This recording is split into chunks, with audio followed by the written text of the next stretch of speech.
बिस्मिल्लाहिर्रहमानिर्रहीम। आज की वीडियो में बेसिकली मैं कुछ डेफिनेशंस, कुछ टर्म्स इंट्रोड्यूस करवाने जा रहा हूँ जो कि civil engineering point of view से बहुत इंपॉर्टेंट हैं। लाइक कि हम किसी भी बीम या कॉलम या किसी भी स्ट्रक्चरल एलिमेंट को स्टडी करते हैं while during construction and before construction, during design mostly. तो हम ये टर्म कंसिडर करते हैं लाइक स्ट्रेस, स्ट्रेन, इसके अलावा जो डिफॉर्मेशन होती है, डिस्टॉर्शन होती है, sharing stress, sharing strain, forces के डायरेक्शन जो कि मुख्तलिफ इम्पैक्ट डालती हैं हमारे कंस्ट्रक्शन के जो एलिमेंट होते हैं उन पर। तो इनको हम ब्रीफली स्टडी करते हैं, उनका कॉन्सेप्ट समझने की कोशिश करते हैं। फर्स्ट ऑफ ऑल हमारे पास stress is equal to force per unit area. Force per unit area यानी कि किसी भी ऑब्जेक्ट के ऊपर, लाइक हम ये रॉड कंसिडर कर रहे हैं, हमारे पास ये एक रॉड है, तो इसके ऊपर हम अगर लोड लगाएंगे यानी कि कोई भी फोर्स लगाएंगे एफ़, ये एफ़ की डायरेक्शन हमारे पास गिवन है। तो जब ये फोर्स इस पर लगाएंगे तो अगर ये rigid body, non rigid body है यानी कि डिफॉर्मेबल बॉडी है। नॉन रिजिड मीन कि इसकी डायमेंशंस में, इसकी ज्योमेट्री में या इसकी शेप में चेंजिंग आ सकती है। तो इसके ऊपर जब हम फोर्स लगाएंगे तो डेफिनेटली ये डिफॉर्म करेगी और इसकी डायमेंशन चेंज होगी। लाइक ये डॉटेड में इसकी न्यू डायमेंशन गिवन है हमारे पास। तो इस फोर्स को जब हम इसकी क्रॉस सेक्शनल एरिया मीन के इसके जो टिप का एरिया, लाइक अगर ये रॉड है तो इसका इस टिप का जो एरिया है, क्रॉस सेक्शनल एरिया, उससे अगर हम डिवाइड करेंगे फोर्स पर यूनिट एरिया तो हमारे पास स्ट्रेस की वैल्यू आ जाएगी। और इसकी जो यूनिट्स होते हैं वो प्रेशर के इक्विवेलेंट होते हैं। यानी कि अगर फोर्स हमारे पास न्यूटन में है और एरिया हमारे पास मीटर स्क्वायर में है तो न्यूटन पर मीटर स्क्वायर हमारे पास इसकी डायमेंशन आ जाएंगी। या फिर अगर फोर्स एलबी में है तो ये एलबी पर इंच स्क्वायर में भी हो सकता है, पाउंड पर इंच स्क्वायर, जिसे हम नॉर्मली पीएसआई कहते हैं। तो हमारे पास ये सिंपल स्ट्रेस थी।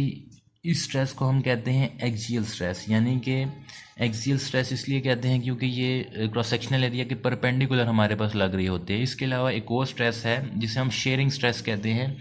फॉर एग्जांपल हमारे पास एक बीम है जो कि सिंपली सपोर्टेड है यहाँ पर, उसके ऊपर हमारे पास एक लोड लग रहा है पी की डायरेक्शन हमारे पास गिवन है, इस पी यहाँ पर लग रहा है। तो इस सेक्शन को हम काट कर अलग से यहाँ पर ड्रॉ कर लेते हैं जो कि ये वाला सेक्शन है।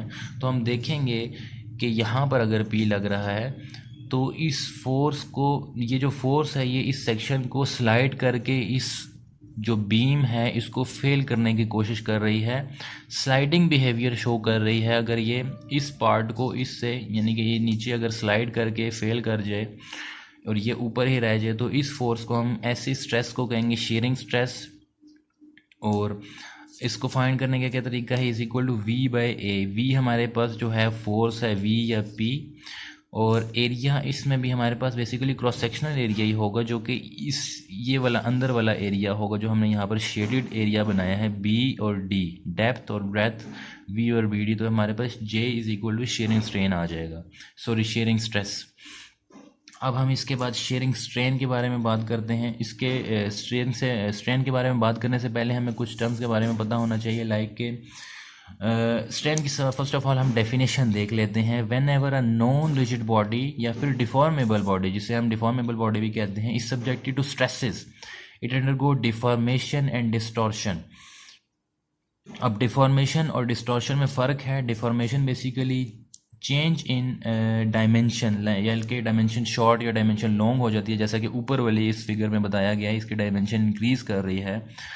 तो इस चेंजिंग को हम कहेंगे कि ये डिफॉर्मेशन है, यानी कि एक्सट्रैक्शन या फिर एक्सटेंशन या फिर कॉन्ट्रैक्शन। कॉन्ट्रैक्शन यानी शॉर्ट हो जाना, एक्सटेंशन मीन लंबा हो जाना, जैसा कि इस फिगर में ये हुआ है। तो इसको हम कहेंगे ये डिफॉर्म कर गई है। इसके अलावा डिस्टॉर्शन, ये नीचे वाली फिगर में हमारे पास क्लियर है। लाइक कि कोई भी अगर ये बॉक्स टाइप है तो इसके ऊपर हम यहाँ पर इस तरह और ये इस तरह, यानी कि क्लॉकवाइज फोर्स लगा रहे हैं तो ये टिल्ट हो जाएगी एक एंगल से। पहले ये एंगल 90 डिग्री था और अब ये एंगल कुछ और बनेगा, लाइक 45 डिग्री। तो इसको हम कहेंगे कि ये हमारे पास इसकी शेप में चेंजिंग आई है, ना कि ज्योमेट्री में। तो इसको हम कहेंगे इस बॉडी में डिस्टॉर्शन आई है।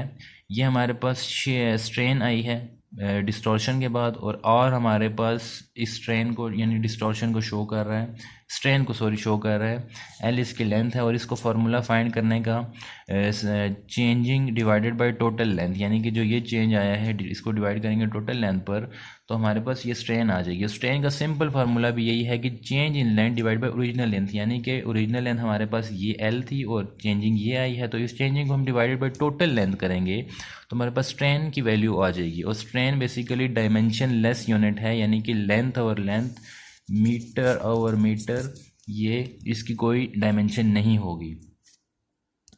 तो नॉर्मली हमारे पास जो इंक्रीजिंग फोर्स होती है, यानी कि अगर ये स्ट्रेन इस बॉडी की लेंथ को इंक्रीज़ कर रही है तो ये पॉजिटिव स्ट्रेन होगी और इसे हम पॉजिटिव साइन से रिप्रेजेंट करेंगे।